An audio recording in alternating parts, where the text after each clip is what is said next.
Good evening, ladies and gentlemen. This is Toby Eunice of A Gypsy's Kiss. Thanks for joining us tonight. Stick with us for a couple of seconds, and we'll introduce you to the world's top Fenn treasure searcher, Ms. Cynthia Meacham. I don't know about the top, but one of them.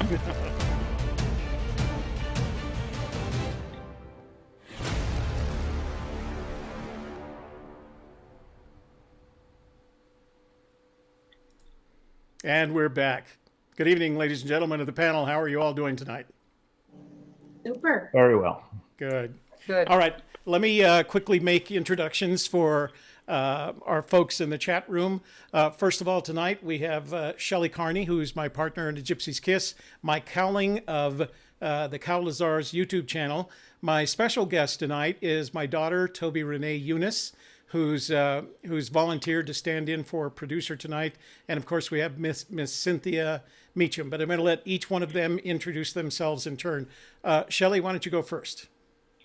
Well, hello, I'm Shelley Carney with The Gypsy's Kiss. I also have my own YouTube channel called The Softer Side, which you can find by typing into your browser www.thesofterside.me. And on that channel, I do relationship coaching for men. And please check that out and subscribe. Anything else you want to know? Toby will tell you. I will. Mike? Hi, everybody. I'm Mike Cowling. I've also got a YouTube channel under Cowlazars. I did a bunch of vlogs called Forrest Fenn Said What. I invite everybody to go over and check those out. And also, we talk about other treasure hunts. So thanks for having me here. Mike, do me a favor, Mike, and turn your volume down just a little bit again. It popped up just a tad. Toby Renee, why don't you tell everybody about yourself and how we're related, I guess. I don't know. Hi, everyone. I'm Toby Renee, and Toby Eunice's youngest daughter. No YouTube channel, but I enjoy watching everybody else's. Well, thank you. Thank you for joining for us. And last but not least, our guest for the night, Miss Cynthia Meacham. Hi, good evening. So I'm Cynthia, and I live here in Rio Rancho. And I've been searching for Fenn's treasure for a very long time, and I have absolutely no idea where it is. So I'm not sure why Toby wanted me on this show, but maybe we'll figure it out tonight. So here we go. We hope so. We will try to make it a good show for everyone tonight. We look forward to having a good evening. What I'd like to do before we get started is I have a short clip that I produced from the Nightline video that was played on, is it ABC or CBS? ABC, ABC. Back in January. And Cynthia, this is one of the many appearances on various media that Cynthia has made. It was kind of fun. So I'm going to play that. When we come back, we'll talk more with Cynthia. Tonight, deadly treasure. It's the thrill of the chase. Adventurers scouring the Rocky Mountains for a chest said to be filled with millions in riches. Oh my God, I see bronze. Hidden by an eccentric antiques dealer. Their only guide, a cryptic poem. Begin at where warm waters halt and take it in the canyon down. Wait, he could have stashed it under this end. For a legendary, supposedly hidden treasure worth millions to whoever finds it first. Let's go this way. Oh my God, I see bronze. Dale Neitzel and Cynthia Meacham are among perhaps thousands looking for this bronze chest. How many trips have both of you made trying to crack this one? It's somewhere in excess of 65 different trips. I've made over 100 trips. But this time, Dale and Cynthia are convinced the first clue Begin at where warm waters halt. leads to the Yellowstone National Park area, known for steaming hot geysers and pools. We're going to start where warm waters halt. And for us, that's Madison Junction. And I really believe it's at a place that has sentimental value to him. In September, Dale and Cynthia each drove hundreds of miles to check out their latest hunch, inviting Nightline along. So when you find the treasure, how are you going to divide it up? Are we talking thirdsies here? Well, how about your crew? Well, yeah. I mean, Exclude them, never mind. okay, Sorry. fifths, Okay. whatever. All right, where have you brought us this morning? This is Grayling Creek. So into the wilderness we go, looking for something the poem calls a blaze. If you've been wise and found the blaze, look quickly down your quest to cease. I don't know what a blaze is. Neither do we. So I think it has to be something Something in the terrain. Yeah. like Okay. a big white rock or a big white stone or a cliff or maybe even a mound of rocks. But just a few minutes later, To me, that's the blaze. they say they've found it. Look quickly down. Your quest to cease. But Terry Scant with Marvel Gaze, just take the chest and go in peace. So What does that mean? it means get your butt over there and start looking quickly down off that rock blaze and find a hidey spot. All right. As we venture deeper into the wild, we're not alone. Oh my God, there's a dead animal. Oh. It's a dead deer. So that tells you there's a bear in the neighborhood? Who brought the bear spray? I do have some bear spray. The potential for danger, bears included, is real, and recently people have been literally dying to find Fenn's treasure. Very nice. I love that scene where you find the dead deer in the bush and Dale turns around and asks anybody if they brought the bear spray with them. So before we get started with our Q&A tonight, I wanted to say hi to our moderators, Joe Lewicki, Man in the Barn, and Jimmy Fast. Thank you, gentlemen, for your help and support in all of this. We're glad that you're here this evening to keep our chat room moving along nicely. So, Cynthia, since we kind of finished in that particular, well, first, I didn't give you a chance to introduce yourself and talk a little bit about your new blog. One of the reasons that we asked you to be here tonight is because you've just established a brand new blog. Why don't you tell everyone a little bit about it, where they can find it, and kind of what your objectives are in establishing that blog? Well, I decided to finally start a blog because I needed a place where I could actually advertise my book. And at the same time, I decided that every now and then it's like my brain doesn't stop, as I'm sure lots of you experience, and I just felt like I needed to write. And I didn't really think anyone would ever read it. It was just something I decided to start. And whenever I had a thought and something to write down, I just thought, well, I'll just write an article for me. And if anybody reads it, fine. And if not, that's okay too.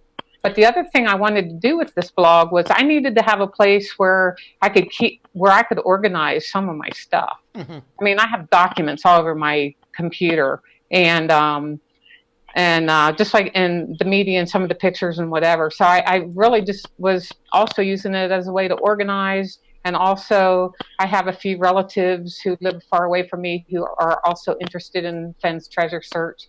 And this also gives them an opportunity where they can just, log in and read whatever I have to say that day or a couple days later.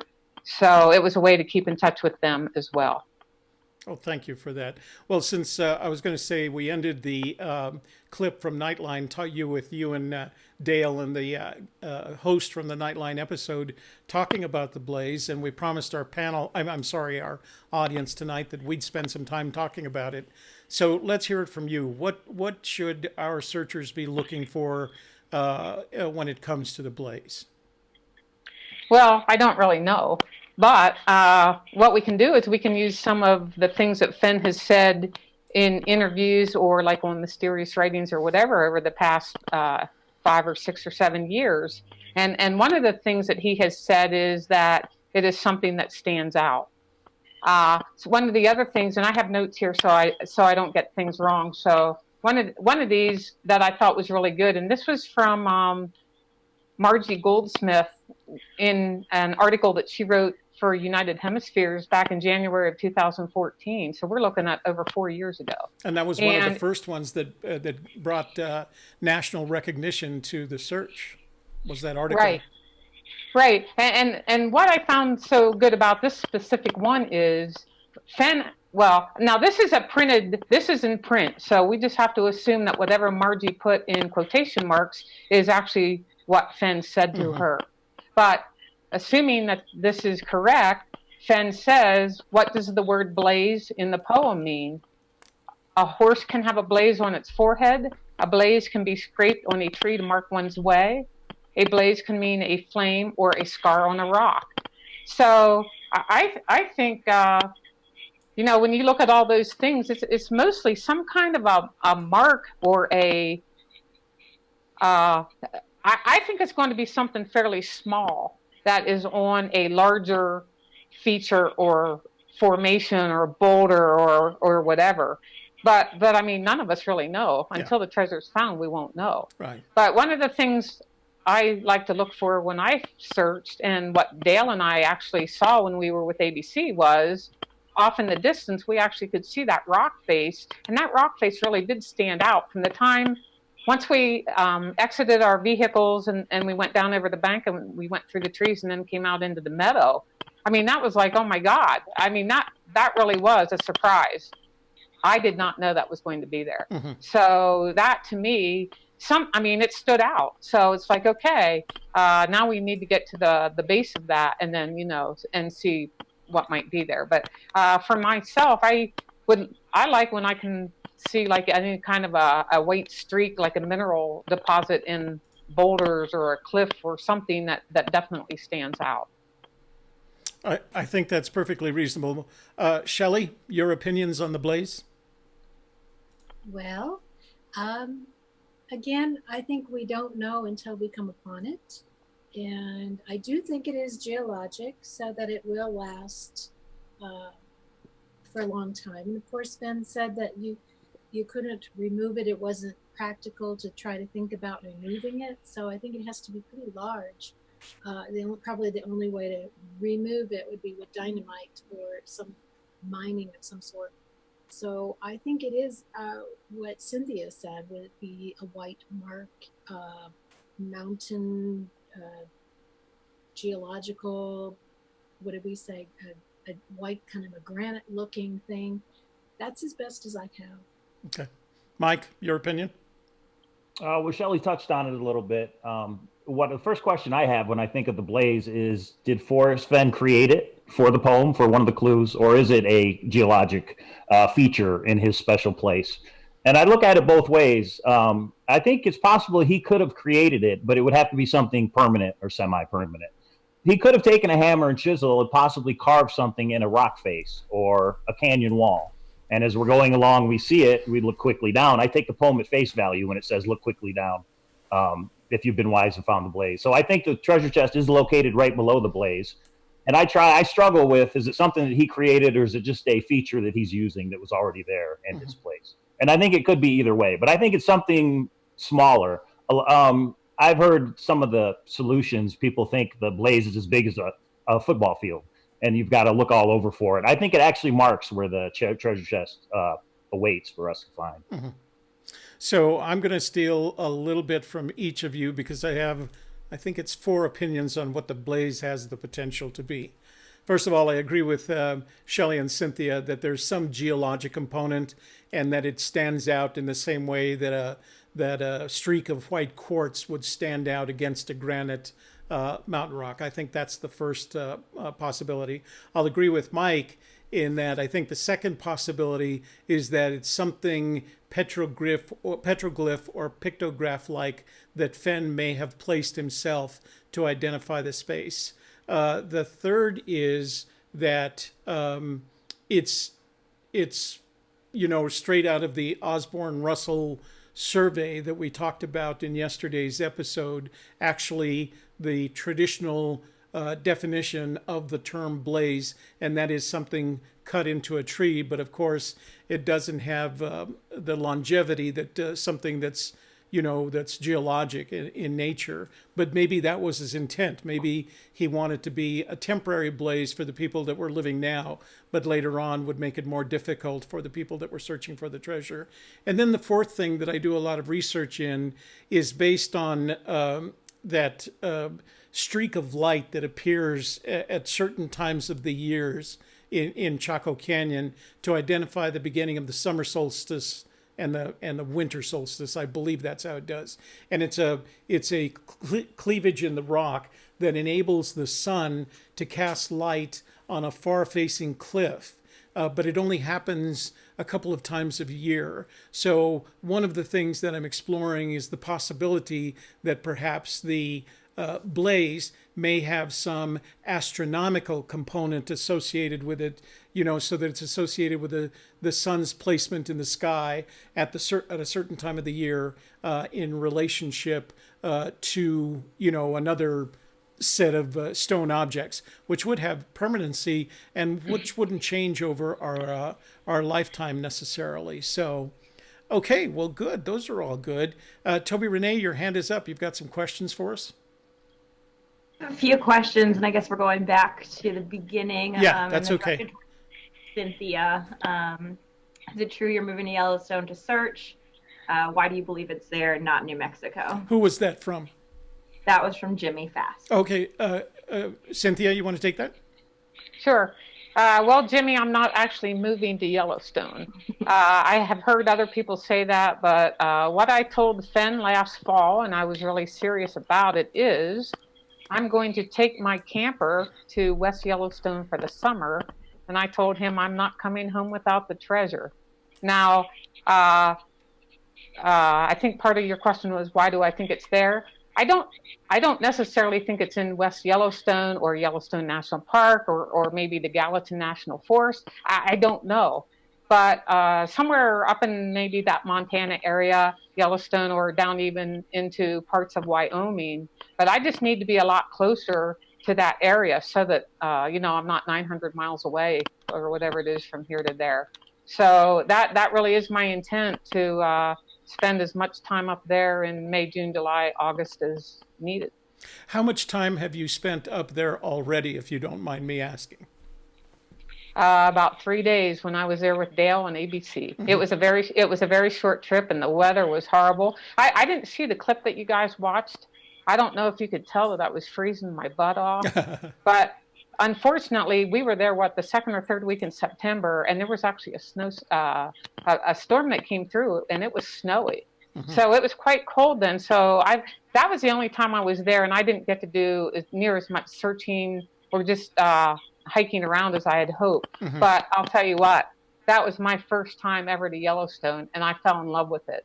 And even if the treasure isn't there, I know everybody gets so sick of hearing this, and I get so sick of even saying this when I do the media, but it is so about getting out there and seeing other things, whether or not you find the treasure. At least for me, that's just huge. So it's a win-win for me. I can't wait to go back, and I'm just waiting for the snow to melt. Well, Yellowstone is considered one of the gems of the national park system. Shelley, before we go back to the chat room, did you have a question for Cynthia? I do have a couple of questions. So let me ask this. What resources do you use to formulate your search solutions that you feel provide the most insight? Well, definitely all the maps. I mean, I searched New Mexico basically for the first 4.5 years, and I spent hundreds of dollars on every map that covered northern New Mexico. I mean, forest maps. I mean, like Santa Fe National Forest, and then Carson National Forest, and every forest map. And then there's other independent map makers, and so I would also get their maps. So, I mean, I probably had close to 6 or 10 maps just of northern New Mexico, and just like when I was searching in the Enchanted Circle, I probably had 3 different ones that I really used for that. Now that I'm searching in Yellowstone, especially over the winter, I use Google Earth Pro all the time, and I mean, I've virtually searched a lot there. And I have a few maps on my walls, which if I turn my camera, I would to show you my maps, but then you'll see the X that I have marked. So I'm not going to do that. But anyway, I am a map person. I've always loved maps, and a combination of maps, the thrill of the chase. I'm going to quit going down the rabbit holes and using scrapbooks or whatever. I'm just going to get back to the thrill of the chase, the poem, maps, and Google Earth, and maybe I'll get lucky. Toby Renee, your hand is up. You got another question for us? We're just hearing some feedback regarding volume levels for several different people. Shelley, I think you're a little bit quieter, so I didn't know if we could turn you up a little bit. Shelley, I think there's a way to turn your volume up on your phone because that's as close as you're going to get. Shelley is softly spoken anyway, and the only control I have here is for everyone. I can only do everyone or no one. That's how it is. So, Toby Renee, did you say you don't have any active questions right now? No active questions. All right, Mike, let's go to you. Do you have any questions for Cynthia? You touched on the scrapbooks, and I was just wondering, are you in communication with Forrest Fenn when you go search? Because I know a lot of the searchers think that when he comes out with something, that he's answering their solution that they sent to him, or that he's trying to give them a message. And I was just wondering, is anything that he's posted, do you think was aimed at you or one of your searches? No, I wish, but no, I actually don't think that he communicates to me. I know there are people that think that, and it's like, boy, I don't know. I don't think he does with me. And if he is, then I'm not getting it because I haven't found it. So I don't think so. Although I will add one quick thing. So when was it, like February, March, or April? Fenn published like, oh my God, how many scrapbooks in just a short period of time. So in two of those scrapbooks, one of the times he actually used the name Meacham. It was an author's name from long ago, and it was brief, but it was in the story. And then another couple scrapbooks, he said Cynthia Ann. Well, I'll tell you what, that got my attention. And I said that to someone else that I communicate with through emails, and he said, well, in that case, he said my name, I don't know how many times, because his first name and his last name were somewhat common. And it's like, yeah, I know, you're right. It's just coincidence. So no, I really don't think he does. Very nice.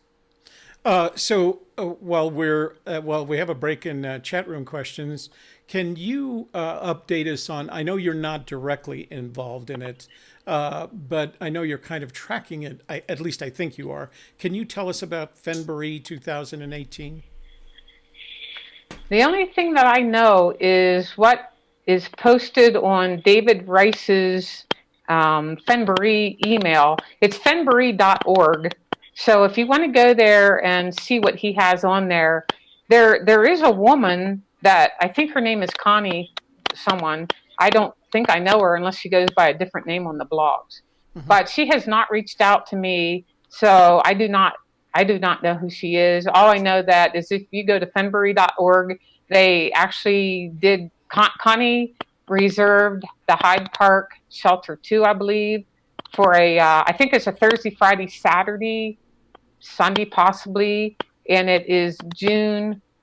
I'm thinking it might be the weekend of like June 12th. Okay. Or something in there. Anyway, for anybody that's interested, you can go to fennbury.org, and the dates are there. And I don't think there's hardly any other information. I don't know how she communicates with other searchers. If she uses a Facebook page, I'm not sure. And then the only other thing I have to add to that is I'm putting together a group gathering in West Yellowstone, June, I believe it's 22nd and 23rd. It's a Friday and a Saturday. It's not going to be anything big. It'll be just for whoever's in that area. And it's been suggested that whoever has a campsite, whether it's me or somebody else, everybody in the area that wants to come over and have a campfire and sit around and tell stories, we'll do that. And there again, you can get the details to that on Dale's blog. It's under 2018 meetups and then Montana. Oh, great. So, and the only other thing I have to say about the thing in West Yellowstone is the reason that weekend was chosen was because there is a guy who is actually writing a book, and it's real. He has a publisher and everything. Dan Barbarisi is his name. He interviewed a lot of people at last year's Fennbury, and he has the go-ahead to write a book on the Fenn searchers, and he will be in West Yellowstone part of that week. And if there's anybody that wants to talk to him, I'm sure he would love to hear more stories from other searchers. So anyway, if anybody's going to be in the West Yellowstone area, I think it's June. I don't even know now. but you can, it's the third week in June, and you can get the actual dates on Dale's On site. Dale's website. Do me a favor, Cynthia. Is your microphone on your headset cable? Yes. Do me a favor and just hold it up. It's right there. You don't have to hold it that high, but just hold Okay. it up. It's hitting something on your neck, and so it's making a crackling noise when you're talking. So if you'll just hold it like that for us, that's perfect right there. So when you lower it against something it's rubbing against, it's just making. Toby Renee. I talk with my hands. I know. Toby Renee, your hand is up. You have a question for us? Yeah, except you're on mute, Toby Renee. Thank you. Couple of questions to Cynthia. Why rule out Santa Cruz Lake that you explored? And are you and Dale going to continue any more searching together? Do you put any agreements forth for splitting the treasure before you go? No, Dale and I hope we actually get to meet up in Yellowstone sometime this summer. His schedule's much more difficult for him to get away. I'm retired, so I can just go whenever I want to. No, Dale and I have never talked about if we find it together, what happens. And there again, it's not like we officially teamed up to do this. And then the other question was what? I'm sorry. Why did you rule out Santa Cruz Lake? Oh, because I looked there about 15 times and I couldn't find it. I love that place, and I thought I actually had a good solution to that. And I went the whole way around the lake. The part that I couldn't actually walk down to the bank where the Santa Cruz River came into the lake, which is actually what I thought Fenn's special spot was. Mm-hmm. I couldn't never walk there, so I finally kayaked over to it. And there was some really real neat cutout in the rocks. That was big that he could have died in, but there was just no access to it. So I ruled it out and I moved on. No, it's that area up there, especially going up the river and up towards the falls. It's a difficult hike, and it requires some adventuresomeness to be able to do that. Shelley, did you have another question for Cynthia? So, at what point did you feel most sure that you had the correct solution? In what area were you searching, and what made you feel that way? Actually, the one time that I almost had a heart attack because I was so sure that it was going to be there, it was in the Santa Cruz Lake area. It was up on top one of the mesas where it was really nice and flat and the view was great. It was not difficult to get to. And there was a large flat rock in amongst other boulders that so seemed out of place. And I was sure, and that was my Terry scan. So I was sure that I was going to flip that big flat rock up and find the chest, not to where you had to dig, but to where it would have been recessed into like a small basin in the ground under that slab of rock. And I was actually so confident. And this is funny now because this is years ago, and it's like, I was so wrong. Anyway, I even took my time doing it because I was so sure it was going to be there. And I put my fingers underneath that rock, and it was very heavy, so I had to just tilt it up on edge to see underneath it, and there was just more rock underneath it. So I was wrong. So, Cynthia, I've noticed that in several of the videos that I've seen you searching, whether you produced them yourself or they were produced by someone else, that your dog is always along with you. I don't know if it's male or female, but I was going to ask, what kind of help does your dog provide you? I originally, when I started, I had 2 Wymies, and Emma had passed away in 2015, but Molly still goes with me all the time. And Molly generally, she doesn't run away or anything. She's older, so she's often off leash and she can just go do whatever. But one of the funniest things was when I was doing one of the media, I can't remember which one it was, and the cameraman was shooting footage of us walking. And all of a sudden, I can't remember if it was a rock or what I saw. And it's like, oh, let's go look at this. And I tilted the rock up, and Molly just started digging like a crazy dog. And he actually thought I had her trained to do that. And it's like, no, that was just coincidence. But it made it pretty cool, but it was never used in the footage. Very nice. Mike, got a question?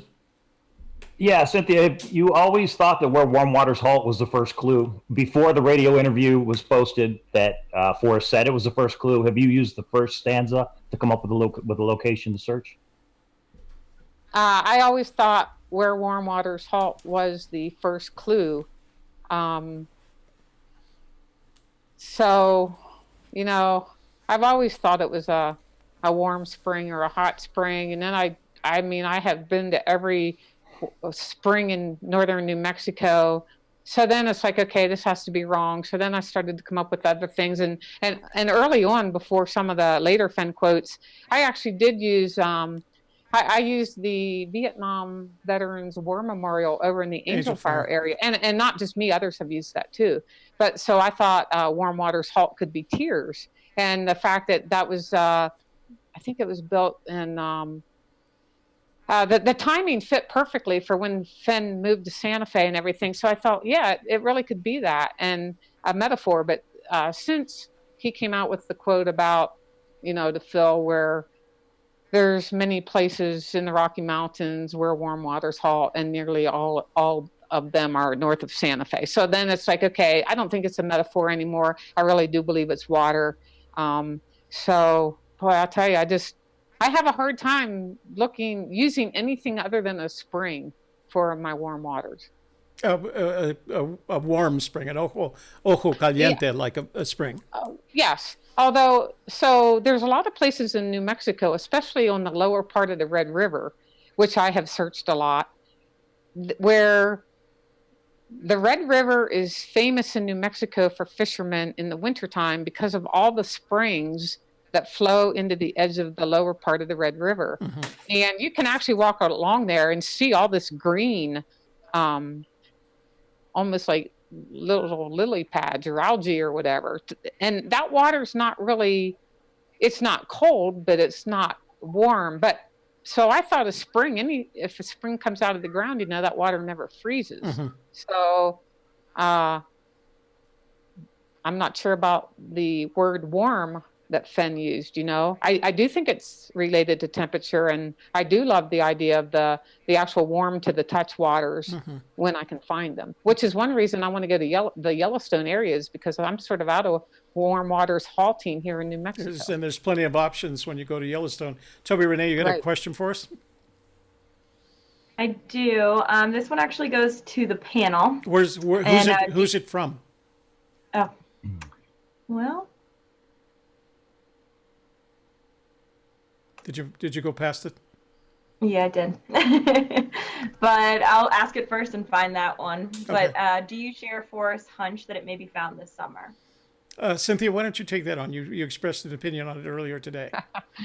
Oh, I don't know. I think he's just trying to motivate everybody. There are so many people that really do think that that's directed at them, which is a cool thing. I mean, I could say the same thing, but Forrest is the master of marketing and making everybody, or a lot of people, think that they're going to be the one. So I really thought it was going to be found last year, and it wasn't. And I don't mean by me either. I mean just by someone, and it wasn't. So I don't know. It's hard to say. Mike, what do you think when you heard him say that? I just thought he made the comment because of the sheer number of searchers that are on the chase now. I've heard it bandied about 300,000. I don't know if that came directly from Forrest or not, but maybe just because the number has increased so much that's why he thinks maybe it'll be found this summer. And Shelley, what did you think when you heard it? Oh, well, like Cynthia, I believed it was good marketing and something that we at Gypsy's Kiss can take advantage of. Yeah. We always feel like he's talking to us. So I wanted to remind everybody that if you wanted to raise your question in the chat window and give it more visibility, if you use the super chat feature down at the bottom of the window, you'll see a $sign. You can use the super chat feature, which will highlight your question for you and make a contribution to our cause, which is to share all this information with the community. And it inspires us to continue working hard, to share information like this. So, Mike, did you have another question for, did I get to you? Do you have another question for Cynthia? I just had, in general, I guess for everybody, it's an idea I want to see what everybody thinks of as far as the blaze. We know Forrest Fenn had his bronze bells. He had a foundry. He knows about molten metals. What if he actually created the blaze and figured out a way to put bronze on the face of a rock or on a canyon wall so that when the sun would actually glint off it? I mean, if anybody's on a search and you see bronze inscribed in some kind of a shape or mosaic on a wall, I think we would all know exactly that it was related to Forrest Fenn. So I don't know how he would be able to do that, but I think it's an interesting idea. So I don't know what anybody thought of that. So are you suggesting, let me make sure I understand what you're suggesting. Are you suggesting that he heated metal at some point and then that heated metal, that bronze that he brought with him, he poured into a blaze-like object at the location, or he cast something that he then placed at the location?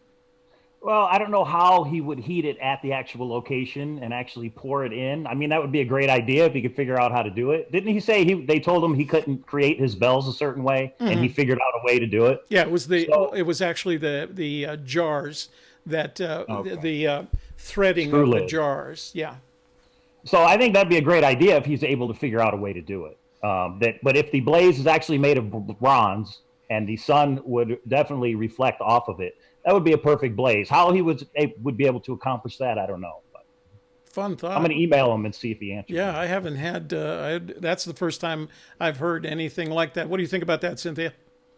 Oh, I love that idea. I don't see how he logistically could have done it, but if he could have somehow done this from home and then taken it there and then mounted it to the feature or the formation, I like that idea. That's a very interesting idea, isn't it? What do you think, Shel?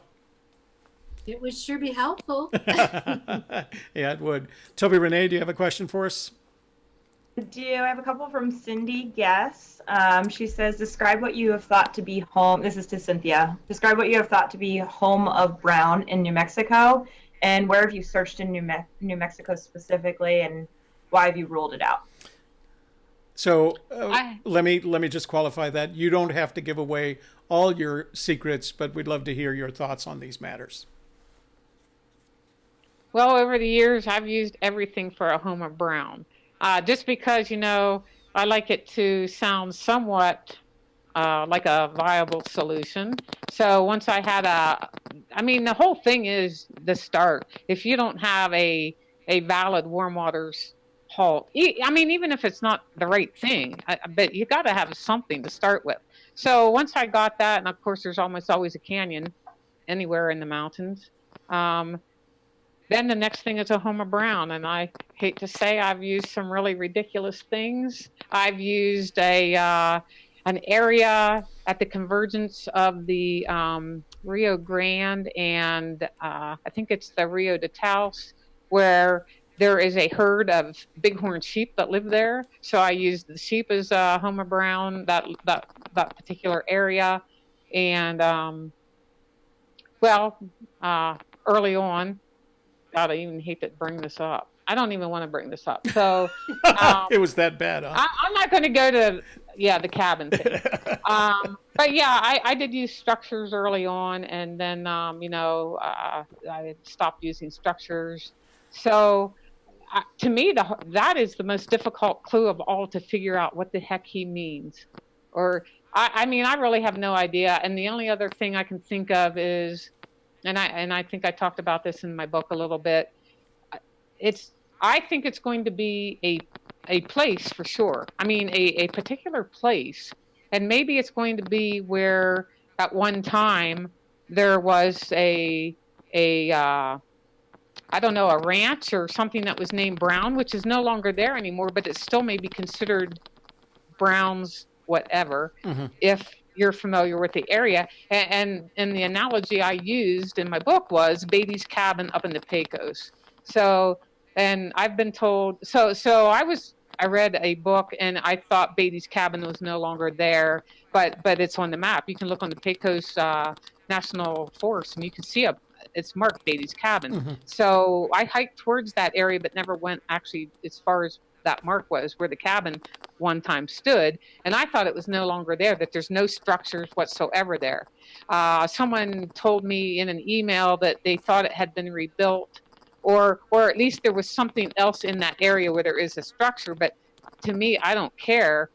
The fact that it was Beatty's cabin at one time, Beatty's cabin is for sure not there anymore, whether or not there's been another building built close by. But that place on the map where it originally was is called Beatty's cabin on the map.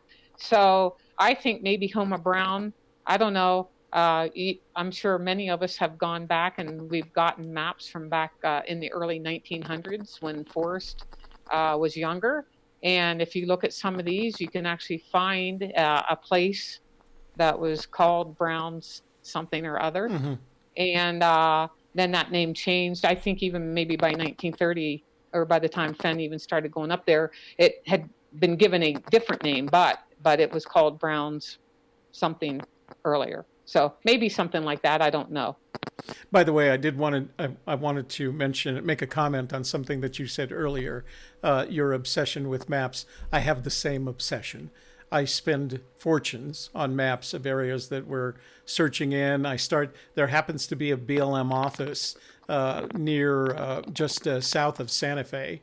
And I can't tell you, and they know me by first name, literally, because I go in there and buy whatever maps I can and then stop at places in Taos and do the same thing. So, Toby Renee, do you have a question for us? I do, from Geologic, and this is towards Cynthia again. Do you have plans to search in Yellowstone, or do you plan to search outside the park? I hope to do both. So, there's so many places where warm waters. Is everybody else, hang on, Cynthia, hang on just a second, please. I don't mean to interrupt. Is everybody else picking up that little chattering that's happening? I can't figure out what it is. Okay. I must be fidgeting. Yeah. Should I sit still? Just hold that microphone still, because I think that's where it's coming from. So, Yeah, I'm okay, sorry. I'm sorry. So where around Yellowstone do you plan to search? So the question was, am I going to search both inside the park and outside the park boundaries? And the answer is yes. There are, even inside the park, even if I really find it hard to believe that he hid it in the park. I mean, originally he planned to die where he hid the chest. So I don't see how he could not have to hike too far in and die there and not have the Park Service find his remains. So that's one reason I find it hard to believe that originally he picked a place that was in the park. But with that being said, there's also a lot of good starting points of warm water in the park that you can actually fit quite a few of the clues in, and it's places I want to see anyway. So, and of course, Ojo Caliente and back to Ferry Falls and Sentinel Meadows, I think it is. That's one area. I don't care if the treasure's there or not. I'm going to go see it for me. And then there's also a lot of places around West Yellowstone, the Gallatin, Madison County, that I hope to narrow it down, and that will be my main search area. Where do you plan to live while you're there? I actually have reservations at a KOA campground just outside of West Yellowstone. Very nice. Toby Renee, more questions? You're on mute. Yes, everyone seems to love old maps like you guys do. But the question that keeps coming up by numerous people, they're saying, didn't Forrest say it is possible but not feasible to remove the blaze? He did say it's possible. That's correct. But not feasible. But he qualified it, and I thought it was different from feasible. It was as if he was saying it is possible, but it would require a tremendous amount of effort. I can't remember the exact quote, but I left with the impression after hearing or reading what he had said was that. Shelley, go ahead. Do you have it? Yeah, Elder Ruderino, I can't say his name, but he says, here is the exact quote. While it's not impossible to remove the blaze, it isn't feasible to try. That's the sense that I got. And the implication to me was that it was some geologic device that, some geologic component that you would have to bring in a blasting crew to remove it if you thought you needed to. How did you interpret that, Cynthia? Yeah, I agree with the same. I agree. Dynamite can pretty much remove anything. It's not feasible and not impossible, but I agree. I have a question for Calazars, if I may ask. Go ahead. Please, feel free. So Mike, you talked about one of the ideas you have about the blaze is it being a petroglyph. Is that because of Fenn's statement when he was asked? I have the quote right here. This was on Mysterious Writings, I believe. In 2014, someone said, "Is the blaze one single object?" And Fenn's reply was, in a word, yes. So does that have anything to do with you picking petroglyphs? Because for me, if you have the word petroglyphs, the word yes is actually in that. Have you considered that? That quote is not why I thought of petroglyphs. But what I was trying to think more of is, why is this place special to Forrest Fenn? Why does he consider this his special place? And it may be because of the geologic feature that's there, like a petroglyph. Maybe he has found a location that, as far as he knows, nobody else has been there, and it has a petroglyph in it. And that might be the reason he thinks it's his location, and why he wanted to go there with the treasure chest and spend his final moments. Shelley, any more questions for Cynthia? I do have one more, and I think it kind of fits in with what some of the other people wanted to know as well. So, Cynthia, do you feel you've done your due diligence in searching in New Mexico and have eliminated all possibilities that the treasure is hidden in that state? I have eliminated all the known possibilities to me. I am not telling other people not to keep searching there because I have no idea really which state it is in. I just cannot come up with any more really valid warm water places. I think, like I mentioned earlier tonight, I have been to every warm water spring that I could find that's north of Santa Fe, and have come up with some half decent solutions, and I've searched it, and not just me, my God, tons of people have searched the ones all along the Rio Grande, and of course last summer then Forrest came out and said it's not along the Rio Grande, which eliminates them anyway. But even in the Jemez Mountains there's a lot, and up around the Valles Caldera there's a lot. So those are still valid areas. I'm just done there. I just can't come up with any other solutions to use those as my starting points to keep searching there. Mike, any last questions for Cynthia before we start wrapping up? Do you have clues lined up in the Yellowstone area where you're going to go this summer? Do you have where warm waters halt, or are you going to kind of go up there and figure it out when you get up there? No, I have a couple right now and they're not inside Yellowstone National Park. And if you could just list those alphabetically for me, I would appreciate it. I think not. But, when it comes right down to it, I really don't think any of us, and I don't care if you've been searching, if you're totally new to this tonight, or if you've been looking for 8 years, I don't think that you can find this if you don't solve the poem. So that's what I've been trying to do this winter, and I have spent more time this year listening to the interviews from early on, like 2011. Those are the best ones when it seemed like Forrest actually gave out better information. Yeah, we agree. So I've listened to, it's crazy. I've spent hours listening to the videos. And then, my God, just like many of you, I practically have the Thrill of the Chase book memorized. So a combination of just those, the interviews and the book, and and the maps and Google Earth.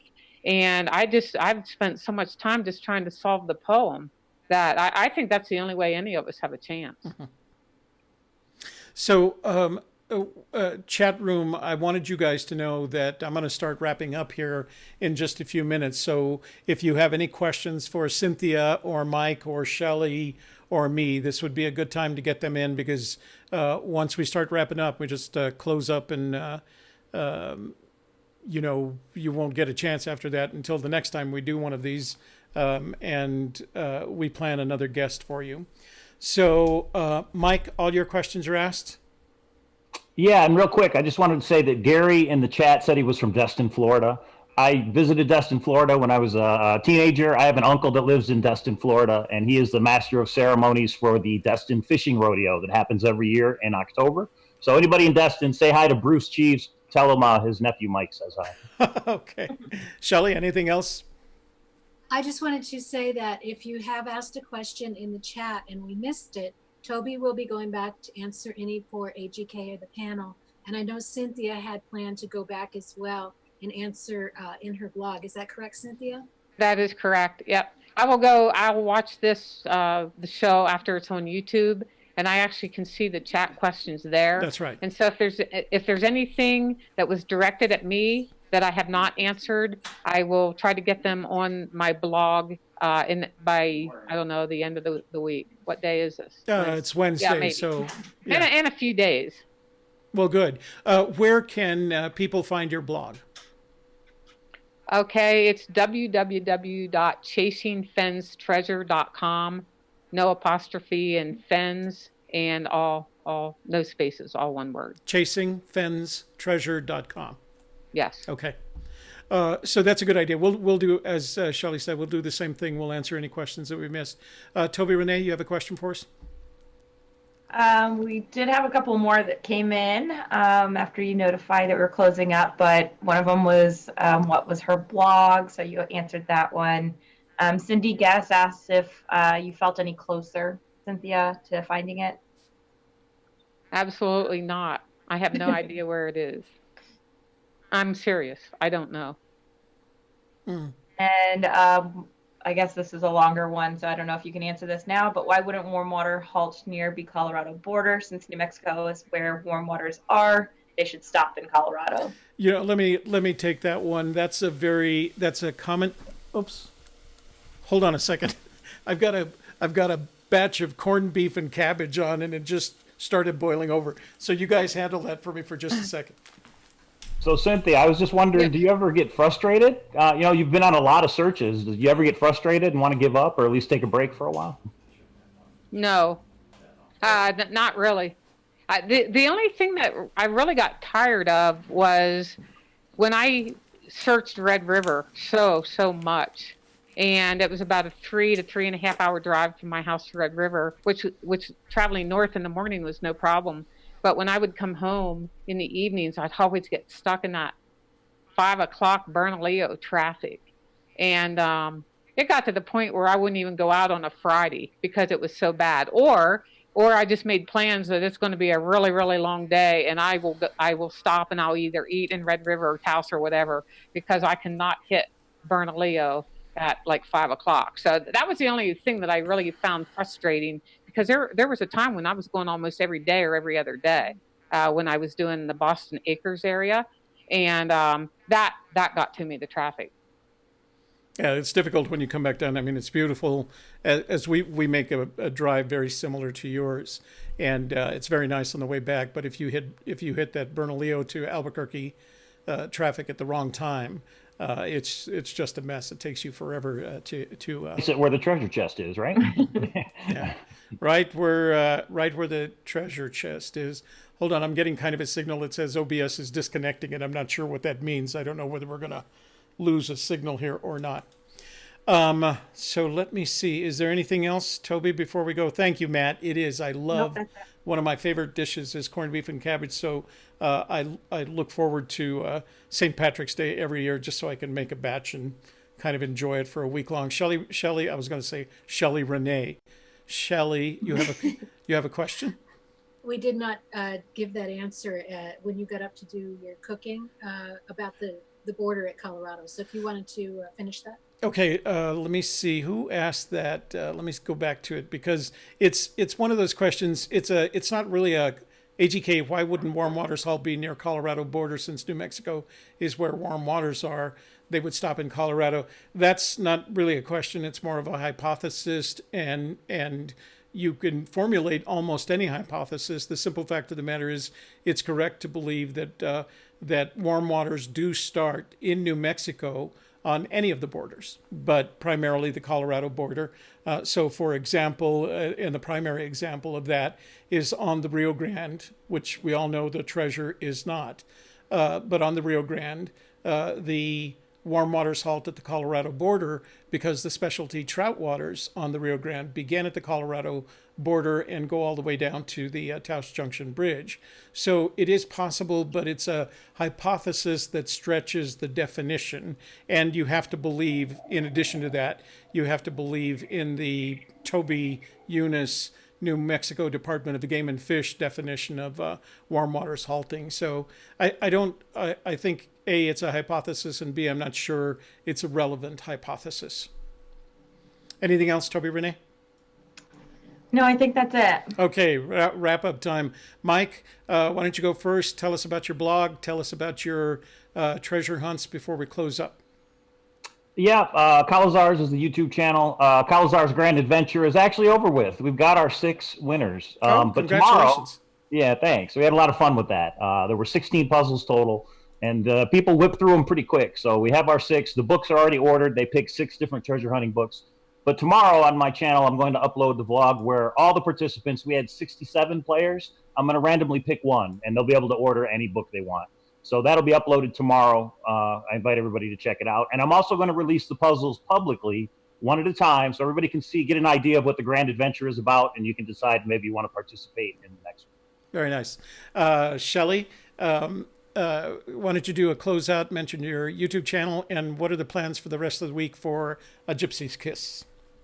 All right. So on A Gypsy's Kiss, tomorrow, Thursday at 1 o'clock Mountain Daylight Time now, right? Right. Mountain Daylight Time. Mountain Daylight. 1 o'clock. We'll have book club.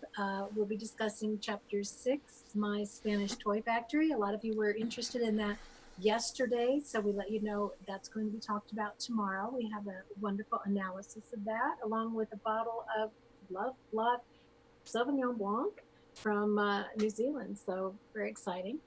Friday, we'll have another episode of Just the Facts, just the FAQs, and Toby and I will actually be answering that question in conversation, so that's going to be fun. And that's all we have coming up for the rest of this week. And then next week, of course, we have the same as this week. It'll be all over again, so make sure you join us again. And tell us about your YouTube channel. All right. My YouTube channel is called The Softer Side. It's The Softer Side is relationship coaching for men. You can get to my channel by typing into your browser www.thesofterside.me, M-E, and that will take you directly there. Please check out the videos, subscribe. It's great relationship advice. It's really good for anybody who's interested in a relationship or in a relationship. Not specifically men, but it's really great for men as well. So please check that out. And I have new videos that come out every Thursday. And then I have fun little ones on Tuesday that I'll put out on Instagram and Facebook. What's the topic for your tomorrow's video? Tomorrow's video is called We Need to Talk. Very so nice. It's about handling that kind of a conversation that's difficult, confrontational, or emotional. One of the advantages I have is I get to shoot these videos that Shelley posts to her YouTube channel.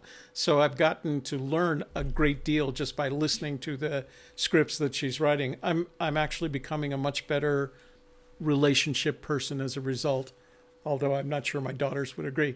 Toby Renee, you want to say your good nights and goodbyes, and we'll see you next week, right? Good night from the East Coast, and I'll see you next week. And what are Thanks for having me. How are you coming along on your plans to do the triathlon?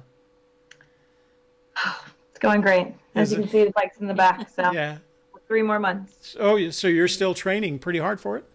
Oh, yeah. Very nice. Well, yeah, so training right now. And then, of course, we'll be out to visit you guys in April, I think is the dates. I sent the dates to Ryan, so I'll see you that third weekend in April.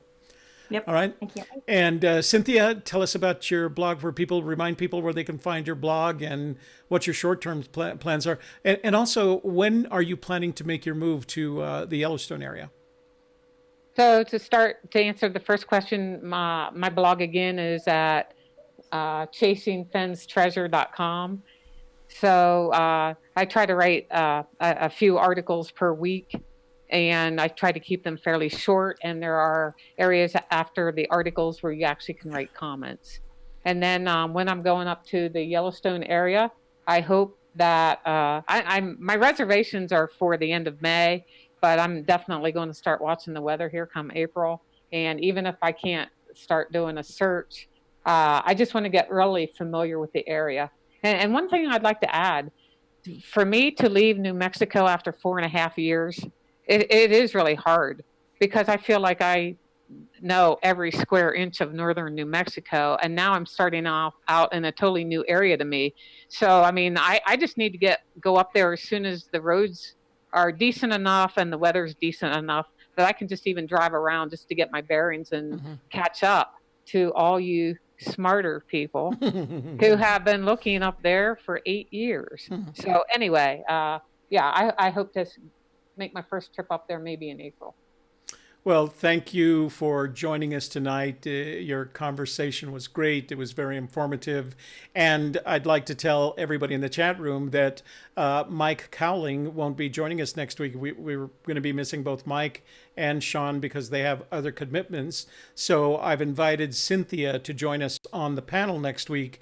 And we haven't decided upon a guest, but Cynthia will be part of the panel next week and interviewing the guest, whatever guest we select. So we're happy to have her back for that in another way. For those of you in the chat, thanks for joining us tonight. Don't forget that live chat replay is now a feature on our channel. So you'll be able to see the chat along with the video once the video has been processed by YouTube. That takes about 2 hours. So thanks for joining us this evening. Thanks for asking the questions that you did. They were really good questions. Toby Renee, thank you for handling that for us. And we'll see you next week for that. Cynthia, have a good evening. Mike, Shelley, thank you for joining us. Shelley, of course, I'll see you tomorrow for our program tomorrow. For the rest of you, thanks for joining us tonight. We hope you enjoyed it. We hope you found it informative. We look forward to seeing you at 1 p.m. Tomorrow for our Forrest Fenn Memoirs Book Club. And then we hope to see you next week with another panel and a brand new guest. Okay? Thanks for joining us and have a good evening.